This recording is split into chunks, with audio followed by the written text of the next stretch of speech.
मृत्यु के 14 प्रकार एक बार जरूर पढ़े। राम रावण युद्ध चल रहा था, तब अंगद ने रावण से कहा, तू तो मरा हुआ है, मरे हुए को मारने से क्या फायदा।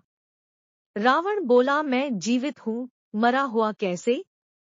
अंगद बोले, सिर्फ सांस लेने वालों को जीवित नहीं कहते, सांस तो लुहार की धौंकनी भी लेती है। तब अंगद ने मृत्यु के 14 प्रकार बताए। कौल काम्बस कृपिन विमूढ़ा, अतिदृद्र अजसी अतिबूढ़ा, सदारोग बस संतत क्रोधी, विष्णु विमुख श्रुति संत विरोधी, तनुपोषक निंदक अघखानी, जीवत शव सम 14 प्राणी। एक कामवश, जो व्यक्ति अत्यंत भोगी हो, कामवासना में लिप्त रहता हो, जो संसार के भोगों में उलझा हुआ हो, वह मृत समान है। जिसके मन की इच्छाएं कभी खत्म नहीं होती और जो प्राणी सिर्फ अपनी इच्छाओं के अधीन होकर ही जीता है, वह मृत समान है। वह अध्यात्म का सेवन नहीं करता है, सदैव वासना में लीन रहता है। 2 वाममार्गी, जो व्यक्ति पूरी दुनिया से उल्टा चले, जो संसार की हर बात के पीछे नकारात्मकता खोजता हो, नियमों, परंपराओं और लोक व्यवहार के खिलाफ चलता हो, वह वाममार्गी कहलाता है। ऐसे काम करने वाले लोग मृत समान माने गए हैं। 3 कंजूस, अति कंजूस व्यक्ति भी मरा हुआ होता है। जो व्यक्ति धर्म कार्य करने में, आर्थिक रूप से किसी कल्याणकारी कार्य में हिस्सा लेने में हिचकता हो, दान करने से बचता हो, ऐसा आदमी भी मृतक समान ही है। 4 अति दरिद्र, गरीबी सबसे बड़ा श्राप है। जो व्यक्ति धन, आत्मविश्वास, सम्मान और साहस से हीन हो, वह भी मृत ही है। अत्यंत दरिद्र भी मरा हुआ है। गरीब आदमी को दुत्कारना नहीं चाहिए, क्योंकि वह पहले ही मरा हुआ होता है। दरिद्र नारायण मानकर उनकी मदद करनी चाहिए। 5 विमूढ़, अत्यंत मूढ़ यानी मूर्ख व्यक्ति भी मरा हुआ ही होता है। जिसके पास बुद्धि विवेक न हो, जो खुद निर्णय न ले सके, यानी हर काम को समझने या निर्णय लेने में किसी अन्य पर आश्रित हो, ऐसा व्यक्ति भी जीवित होते हुए मृतक समान ही है, मूढ़ अध्यात्म को नहीं समझता। 6 अजसी, जिस व्यक्ति को संसार में बदनामी मिली हुई है, वह भी मरा हुआ है। जो घर परिवार, कुटुंब, समाज, नगर, राष्ट्र, किसी भी इकाई में सम्मान नहीं पाता, वह व्यक्ति भी मृत समान ही होता है। 7 सदा रोगवश, जो व्यक्ति निरंतर रोगी रहता है, वह भी मरा हुआ है। स्वस्थ शरीर के अभाव में मन विचलित रहता है, नकारात्मकता हावी हो जाती है, व्यक्ति मृत्यु की कामना में लग जाता है। जीवित होते हुए भी रोगी व्यक्ति जीवन के आनंद से वंचित रह जाता है।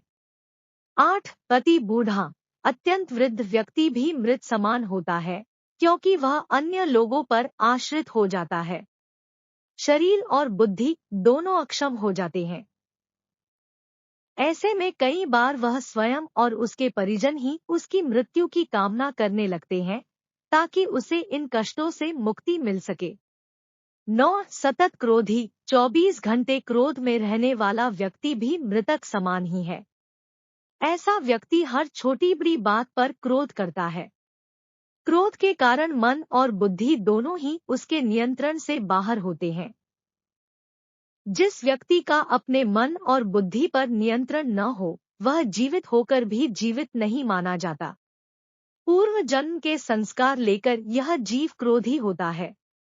क्रोधी अनेक जीवों का घात करता है और नरकगामी होता है।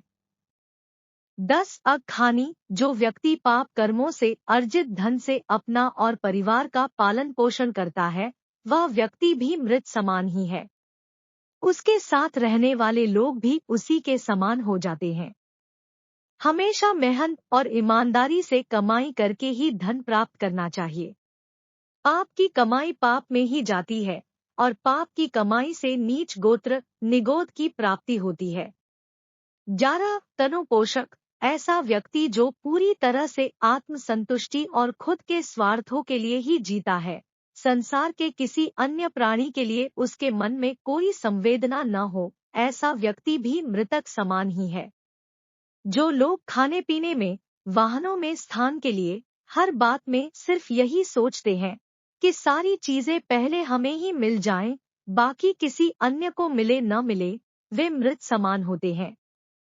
ऐसे लोग समाज और राष्ट्र के लिए अनुपयोगी होते हैं।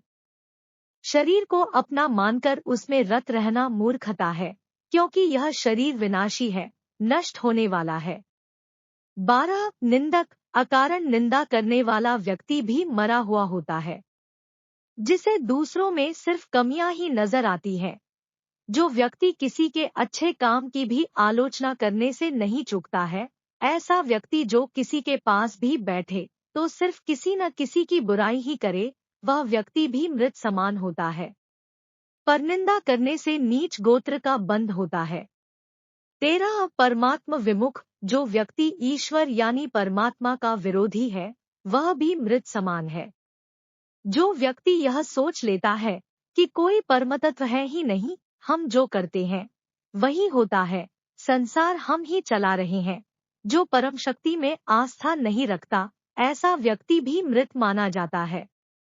14 श्रुति संत विरोधी, जो संत, ग्रंथ, पुराणों का विरोधी है, वह भी मृत समान है। श्रुत और संत समाज में अनाचार पर नियंत्रण, ब्रेक का काम करते हैं। अगर गाड़ी में ब्रेक न हो तो कहीं भी गिरकर एक्सीडेंट हो सकता है। वैसे ही समाज को संतों की जरूरत होती है, वरना समाज में अनाचार पर कोई नियंत्रण नहीं रह जाएगा। आता मनुष्य को उपरोक्त 14 दुर्गुणों से यथासंभव दूर रहकर स्वयं को मृतक समान जीवित रहन से बचाना चाहिए।